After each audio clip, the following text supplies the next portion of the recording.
A palavra do Senhor para hoje está no livro do Evangelho escrito por Mateus, capítulo de número 24, versículo a partir do 4, que diz assim a palavra do Senhor. Mateus capítulo 24, versículo a partir do 4. E Jesus, respondendo, disse-lhe: acautelai-vos, que ninguém vos engane.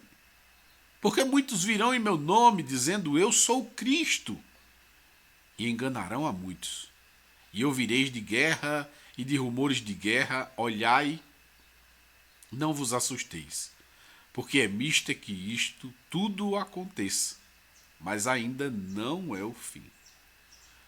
Porquanto se levantarão nação contra nação, reino contra reino, e haverá fomes e pestes e terremotos em vários lugares. Mas todas estas coisas são o princípio das dores. Então vos hão de entregar para ser desatormentados, e matar-vos-ão, e sereis odiados de todas as nações por causa do meu nome. Nesse tempo, muitos serão escandalizados e trair-se-ão uns aos outros, e uns aos outros se odiarão. E surgirão muitos falsos profetas e enganarão a muitos. E por se multiplicar a iniquidade, o amor de muito esfriará.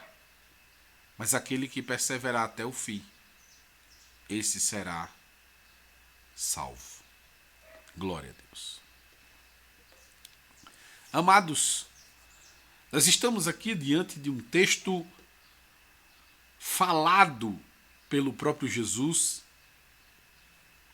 de coisas que irão acontecer no fim, ou próximo do fim.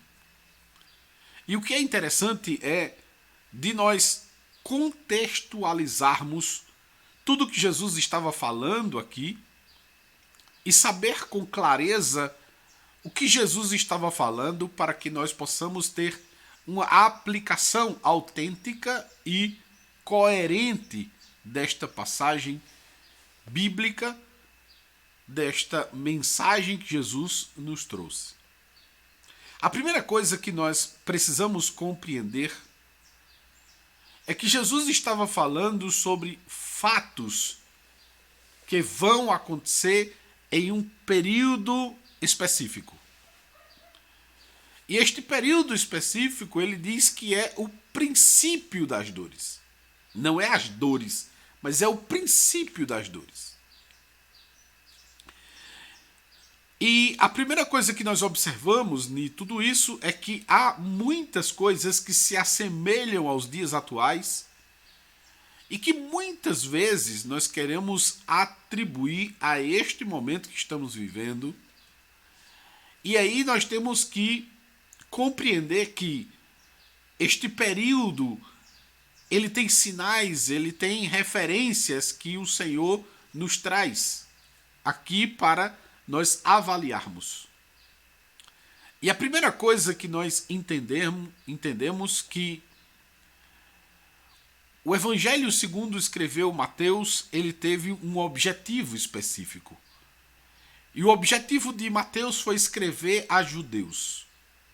Logo, você vai perceber que a parte escatológica referida por Mateus diz respeito diretamente a Israel, ao povo de Israel, à nação de Israel. E quando nós olhamos, por exemplo, as virgens, muitos utilizam o texto das virgens para o arrebatamento da igreja, e não faz o menor sentido, porque a igreja não é as virgens. A igreja é a noiva. As virgens são as que acompanham a noiva e o noivo. Então, quando nós observamos por este âmbito, nós percebemos que os descritos de Mateus não diz respeito à igreja. mas sim a Israel. Que nesse ponto já não é mais a noiva. A noiva é a igreja do Senhor. E é isso que nós precisamos compreender claramente para a gente saber distinguir um texto do outro, saber quando Deus está falando com Israel ou quando está falando com a igreja. E o que é interessante é que por mais que Mateus esteja falando acerca de acontecimentos com Israel, isso também diz respeito a nós, de certa forma, porque para que isto que Mateus descreve aqui, as palavras de Jesus, aconteça, isso passa por nós, pelos nossos dias e pelo que nós estamos vendo, até que aconteça isso que Jesus falou aqui. É bem verdade que até hoje ninguém apareceu dizendo que era o Cristo, mas a multiplicação de falsos profetas tem sido algo acelerado, algo que tem se multiplicado bastante.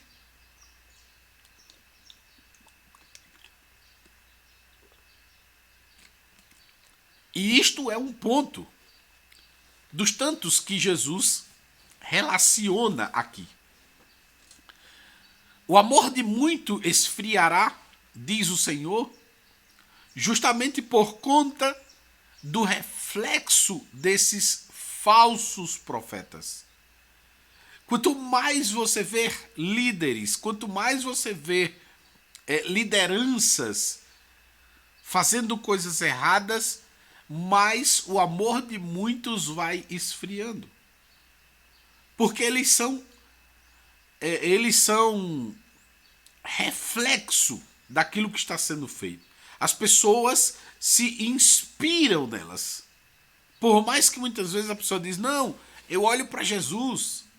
Mas sempre quando tem um líder que desonra, quando tem um líder que faz algo errado, quando tem um líder que não está em conformidade com aquilo que deveria ser para ser um líder de Deus, isso machuca, porque, de certa forma, todos nós terminamos culpando o Senhor de algo que o Senhor não fez e não escolheu. Então nós precisamos entender o quanto esse texto ele nos traz lições e como é que a gente pode absorver esse texto para as nossas vidas, sabendo que esse texto se relaciona a Israel. Isso está falando do princípio das dores, e esse princípio das dores não diz respeito ao início da grande tribulação. É aí onde muitos se enganam. Por que, pastor, não é o início da grande tribulação? Porque o início da grande tribulação não será marcado por dores. Não será marcado por sofrimentos. Será marcado por falsa paz. Falsa paz. Falsa tranquilidade. Lembre-se sempre disso. O início da tribulação não se dará com dores. Não se dará com dores. E muitos estão esperando dores, e não é isso que vai acontecer. O falso profeta, o anticristo, virá como a solução do problema do mundo e pacificará o mundo inteiro em um único líder que estará governando com mão de ferro e trazendo paz para o mundo. Se você parar para observar, você vai ver que hoje a palavra pacificar está sendo cada vez mais relacionada no meio político. E por mais que você não goste ou não queira falar acerca de política, o anticristo será um líder político. Ele será uma liderança política. A tal ponto de unir o mundo inteiro em sua liderança. Então, imagine que a capacidade do anticristo será uma capacidade tão extraordinária que terá a capacidade de unir todas as nações, unir todos os líderes mundiais a se submeter à sua liderança, à sua coordenação, ao seu senhorio. Só para você ter ideia, o tamanho do poder que esta criatura terá aqui na Terra. Ele terá a capacidade de unir todas as nações e colocá-las todas debaixo das suas ordens. Isso é muito forte. E este momento não é o momento das dores. Este é o momento da falsa paz. É o momento em que trará grande tranquilidade para a terra. As pessoas vão estar entusiasmadas com este momento todo especial em que há paz sobre todas as nações, sobre todas as pessoas. E a relativização é algo que está entrando cada vez mais em nosso meio, para que nós não tenhamos a capacidade de diferenciar a mão direita da mão esquerda. Porque hoje, o que mais se vê são personalidades políticas dizendo o que teologicamente a Bíblia deveria dizer, onde na verdade nunca aprenderam absolutamente nada acerca das Escrituras, mas querem ser doutores da interpretação. Hoje, nós percebemos e vemos que a relativização da interpretação bíblica está sendo colocada em pauta em uma velocidade assustadora. Hoje, você não pode mais falar em pecado. Hoje você não pode mais relacionar o pecado com todas as letras, com muita clareza. Porque se eu disser vai para o inferno o marido que está traindo a esposa, vai para o inferno a esposa que está traindo o marido, vai para o inferno o beberrão, vai para o inferno aqueles que cometem iniquidade, aqueles que cometem prostituição, aqueles que fazem sexo antes do casamento, fora do casamento, ou cometem qualquer tipo de atitudes sexuais que seja hétero ou homoafetivas. É o que diz as Sagradas Escrituras, é o que relaciona a Bíblia. E se relaciona a Bíblia, quem sou eu para não dizer? Se está cometendo pecado, a Bíblia diz que vai para o inferno. Não sou eu que estou dizendo que vai para o inferno. Eu apenas estou dizendo o que a Bíblia diz. Cometeu qualquer pecado acerca da área sexual, seja hétero ou homossexual, a Bíblia diz que vai para o inferno. E aí muitos querem dizer que a Bíblia é preconceituosa com relação ao homossexual. Não. Não é bem isso que estão dizendo e não é bem isso que a Bíblia diz. A Bíblia, ela relaciona toda parte sexual, que seja homo ou hétero, de forma errada, fora do casamento. E aí talvez alguns venham dizer, tá bom, então se o homossexual casar vai dar certo. Não, não vai. Porque isso foge da natureza da criação. Logo, aquilo que foge da natureza da criação é aberração. É distorção da verdade. Se nós lermos com carinho a primeira carta do apóstolo Paulo aos Romanos, nós perceberemos que a descrição do texto é muito clara, quando ela diz que Deus vos entregou as suas próprias concupiscências. O que é concupiscência? É amor desenfreado. Isso não é relacionado apenas a homossexuais, não. É relacionado a ser humano em várias áreas da vida. Concupiscência é amor desenfreado. Amor sem freio.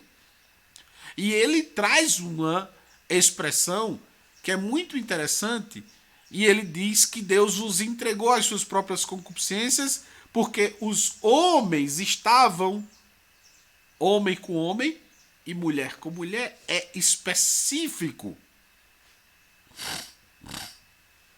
É bem específico o texto. E por que o apóstolo Paulo traz na carta aos Romanos isso? Porque era uma prática comum entre os romanos isto acontecer.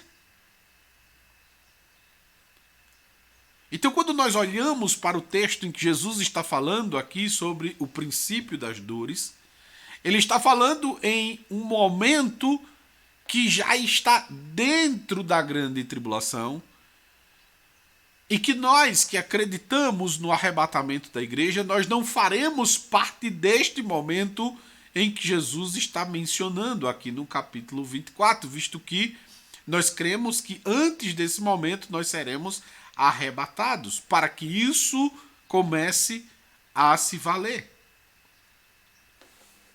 Mas nós percebemos que muitas dessas características que Jesus mencionou aqui nos seus relatos acerca do princípio das dores diz respeito a muitas coisas que nós estamos observando nos dias atuais, e claro que as coisas no meio do ser humano não acontecem como um piscar de olhos, como surgindo do nada. É algo que vem gradativamente sendo trabalhado. E o que percebemos nos nossos dias atuais é que há uma aceleração acerca destes sinais que o Senhor mencionou aqui. O amor de muitos esfriará, estamos apenas no começo. Apenas no começo. Nós estamos apenas no começo. Se você percebe que hoje o amor de muito tem esfriado, imagine que isso será acelerado. Isso será muito mais visível, isso será muito mais notório em meio a todos. Então, quando nós olhamos para o que Jesus fala aqui, nós estamos vendo já o final deste princípio que nós estamos. Nós estamos no começo do modelar desse momento da grande tribulação, em que haverá a falsa paz, em que haverá uma falsa unidade entre os povos e nações, mas haverá um dizendo: eu sou o Cristo, e ele estará simplesmente enganando, porque ele não é o Cristo. O Cristo já veio, foi morto e ressuscitou ao terceiro dia.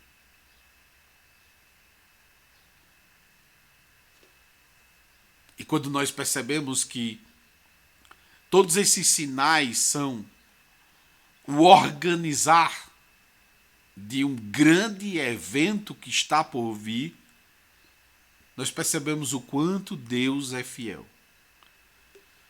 E por que, pastor, Deus é fiel com relação a isso? Porque só não sabe o que vai acontecer quem não lê a Bíblia. Só não sabe o que vai acontecer quem não escuta a mensagem da palavra de Deus. Porque quem está atento àquilo que o Senhor deixou escrito através dos profetas, dos apóstolos, não quer saber do futuro.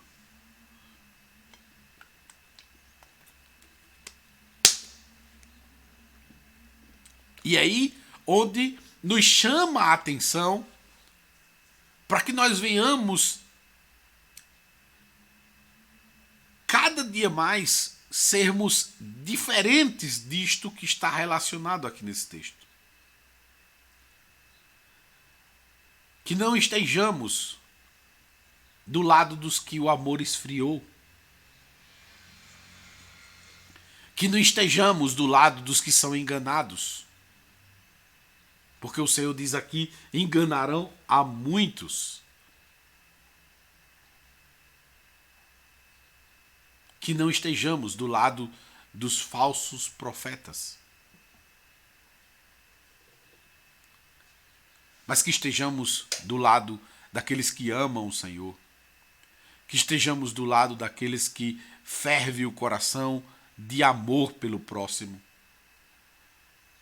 Que estejamos do lado daqueles que desejam a todo custo refletir a luz que nos alcançou. Que possamos tomar como lição tudo isso que Jesus mencionou aqui no capítulo 24.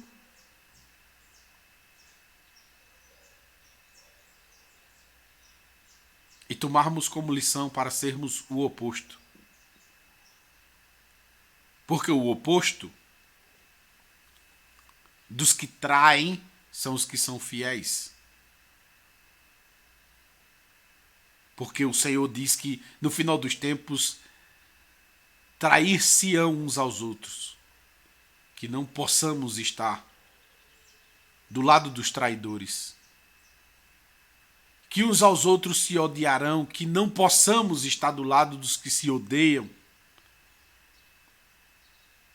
E uma coisa que eu quero deixar claro, odiar o próximo não é deixar de dizer a verdade a ele.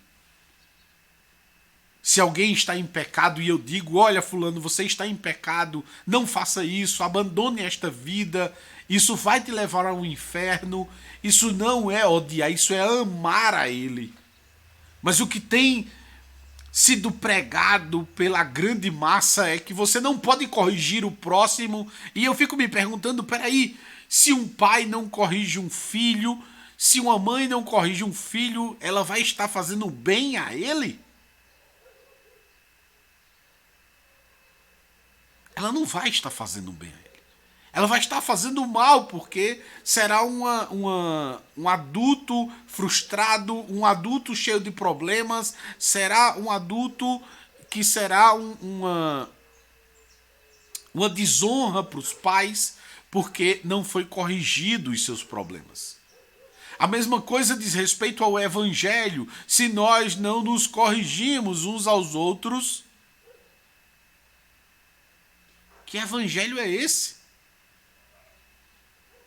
Então que não estejamos do lado dos traidores, mas sim daqueles que amam uns aos outros, que sejam fiéis uns aos outros, que não estejamos do lado dos falsos profetas, que estejamos do lado da verdade.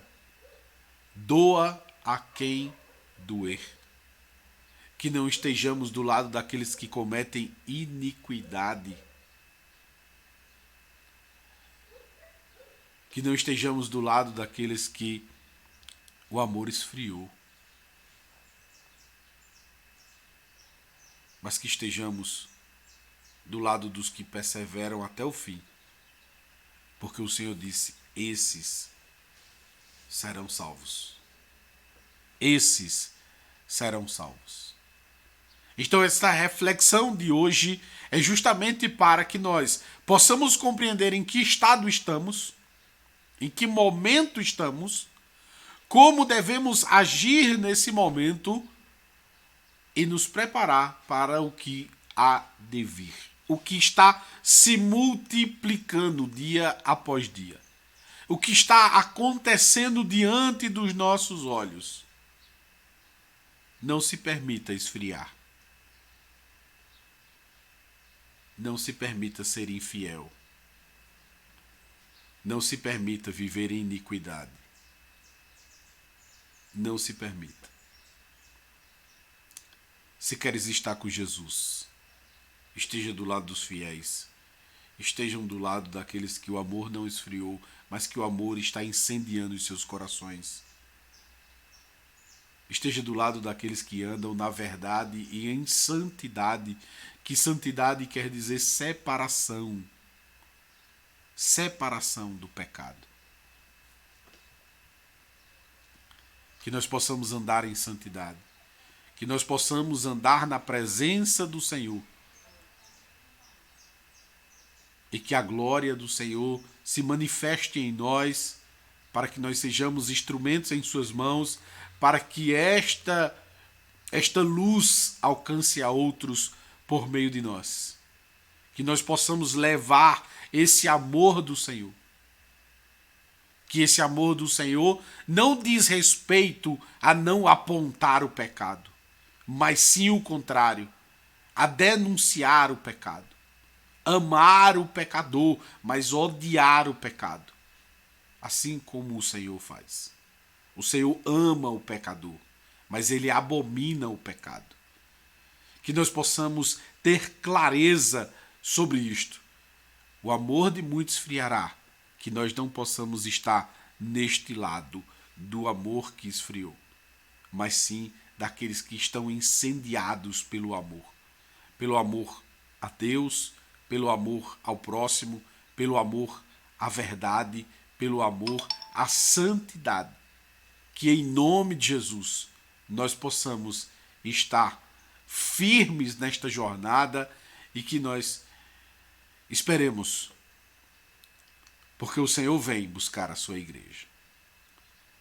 E você que está com amor incendiado em seu coração, pode dizer Maranata. Maranata. Ora vem, Senhor Jesus, porque eu não estou do lado dos que o amor esfriou. Eu não estou do lado dos traidores. Eu não estou do lado dos que odeiam, mas sim dos fiéis. Mas sim dos fiéis. Glória ao nome de Jesus. Eu quero concluir com um hino que diz: Revendo Shalom Aleichem, desejo paz a você. Desejo paz a você. Revendo Shalom Aleichem, revendo Shalom Aleichem, revendo Shalom Aleichem, revendo Shalom, Shalom, Shalom Aleichem, revendo Shalom Aleichem, revendo Shalom Aleichem, revendo Shalom Aleichem, revendo Shalom, Shalom, Shalom Aleichem, revendo Shalom Aleichem, revendo Shalom Aleichem, revendo Shalom Aleichem, revendo Shalom, Shalom, Shalom Aleichem. Jesus abençoe a sua vida. E lembre-se, ainda não estamos no princípio das dores, mas estamos na preparação para esse momento. Por isso, cuide-se. Não esteja do lado dos que esfriaram. Não esteja do lado dos que são traidores. Não esteja do lado daqueles que relativizam o pecado. Não esteja. Porque o Senhor chamou aqueles que amam a justiça, aqueles que amam a verdade, aqueles que amam o que as Sagradas Escrituras dizem. Que o Senhor nos ajude e que você seja abençoado em nome de Jesus.